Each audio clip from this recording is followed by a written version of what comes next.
Hey, this is Corey from Woodcraft. Today we're going to be talking about sleeping pads, and there's a lot of different options, but what I'm going to focus on is the pros and cons of each and what I look for when I'm picking out a sleeping pad, not only for myself, but my family as well. So stay tuned.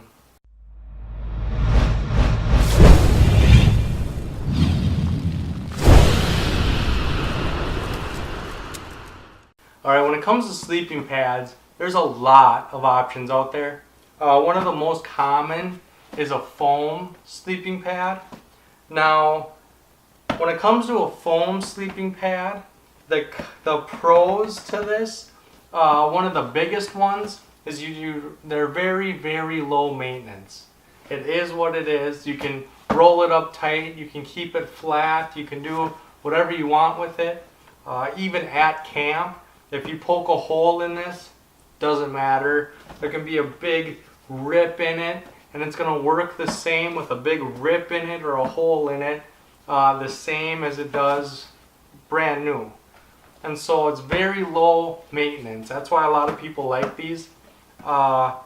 They get you up off the ground. They do have an R value, which means they are going to keep you warm.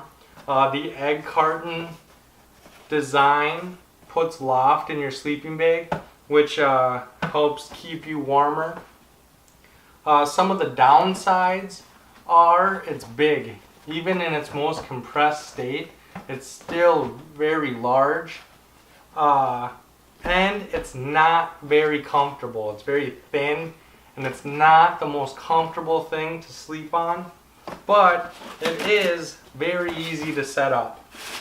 And so you can take straps off, you unroll it,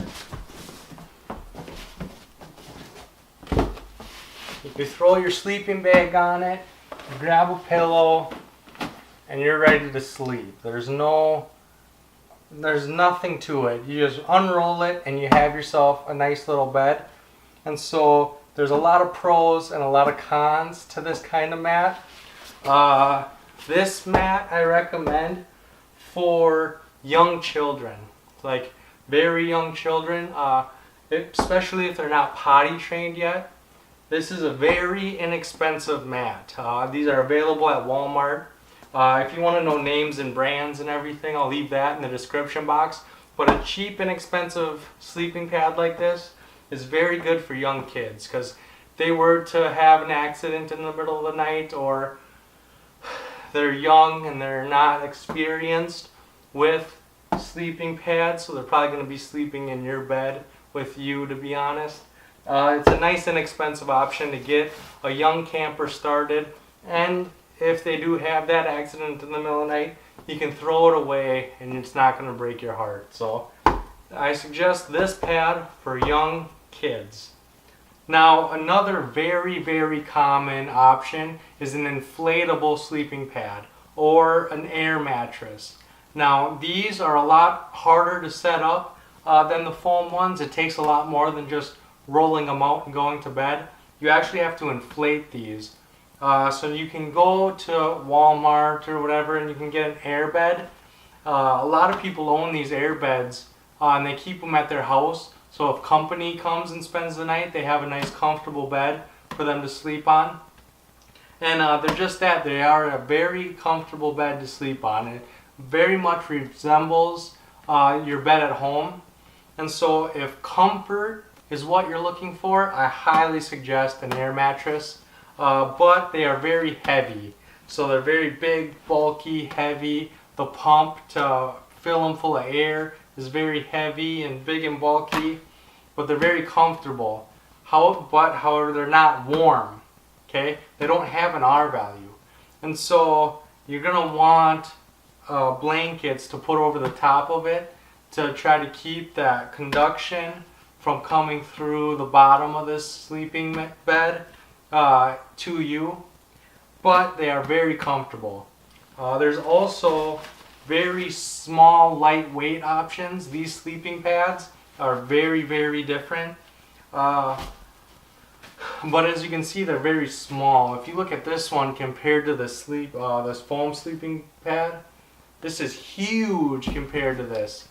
So you can get much more lighter, more compact options than you can with foam pads. There's everything in between. Here we have Thermarest X-Therm. I'm going to do a separate review on this sleeping pad because I think it's one of the most popular sleeping pads on the market right now. This one has a very huge R value. It's the warmest sleeping pad I have. It's very comfortable. It's very compact.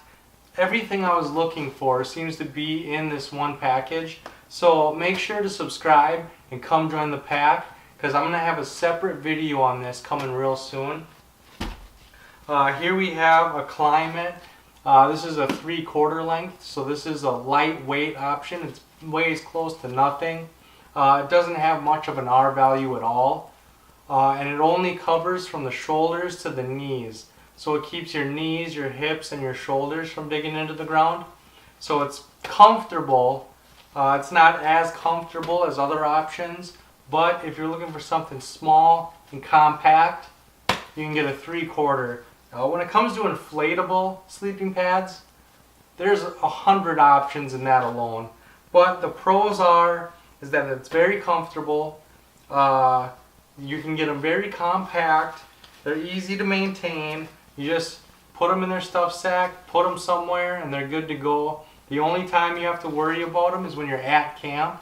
You don't want sticks or pine needles or anything poking a hole in them, because if they get a hole or a tear in them, they're useless. They're completely worthless. So you got to protect them out in the elements. But when it comes to storage and maintaining them, very, very easy.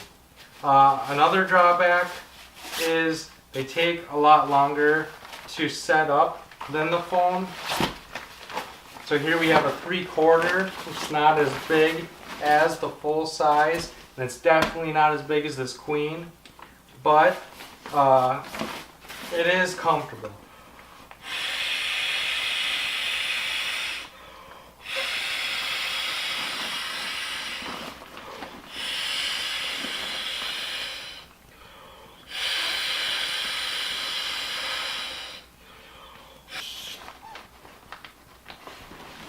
Okay, so you can see that took a little bit more time than the foam.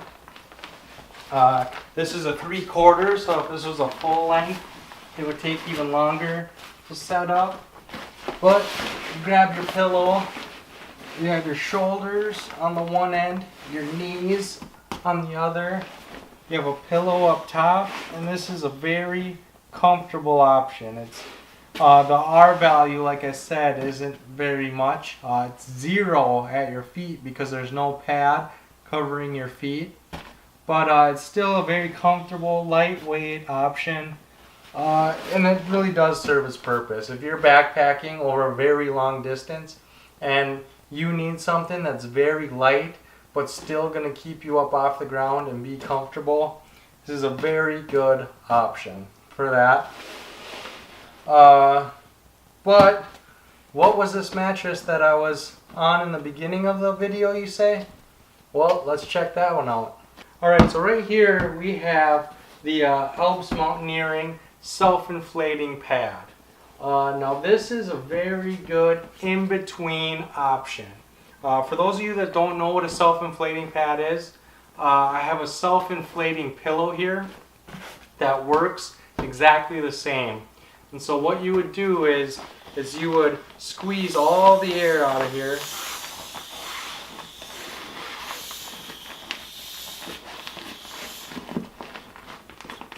Close the valve, and then you have a small little package here.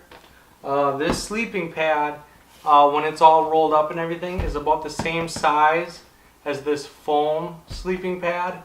It's a lot heavier than the foam pad, but it's about the same size, so it's not as packable as an inflatable sleeping pad. But once you get to camp, you just simply open the valve and it inflates itself. Okay, so what I use this for is, this is my son's sleeping pad. And so he started off with this because when he was being potty trained and young, I wanted something that I didn't have to worry about if he poked a hole in it, if he whatever. if he had an accident in the middle of the night, I didn't really care. I could just throw it away and get a new one. But now that he's potty trained and he takes care of his stuff, I now have this. It's a lot more comfortable, yet it's still very easy. You can see this is inflated. It's very easy. I simply roll it out, open the valves. I open the valve on his pillow, and they inflate while I make my bed. And before I'm even done with my bed, this is already inflated and ready to go. And so it's a right in between option. It's not as comfortable as an inflatable sleeping pad, but it's a lot more comfortable than a foam sleeping pad. It's not as easy as a foam sleeping pad because you have to deal with the valves, but it's a lot easier than the inflatable. And so it's right there in the middle. And so if you want something that's easy to use and weight and size doesn't really matter to you, this is a very good option. You can get more comfort in an inflatable. You can get easier to use and a lot less maintenance in a foam, because if this gets a hole or a rip in it, it's worthless because all that air is going to escape when you lay on it. And so less maintenance in a foam, more comfort in an inflatable, and this is right here in the middle. This is very comfortable. I've slept on this pad many times. Once it's inflated, you just close the valve so the air doesn't escape, and you have a nice sleeping pad, nice pillow, and so it's right there in the middle. I want to know, what do you sleep on when you're in the woods? Do you have a self-inflating pad? Do you like the simple low maintenance of a foam pad, or do you have a inflatable pad that you use most often? Let me know in the comments below. Then make sure to subscribe and come join the pack. I have a new video every Sunday and Thursday, and I can't wait to see you on the next one. Thanks, guys.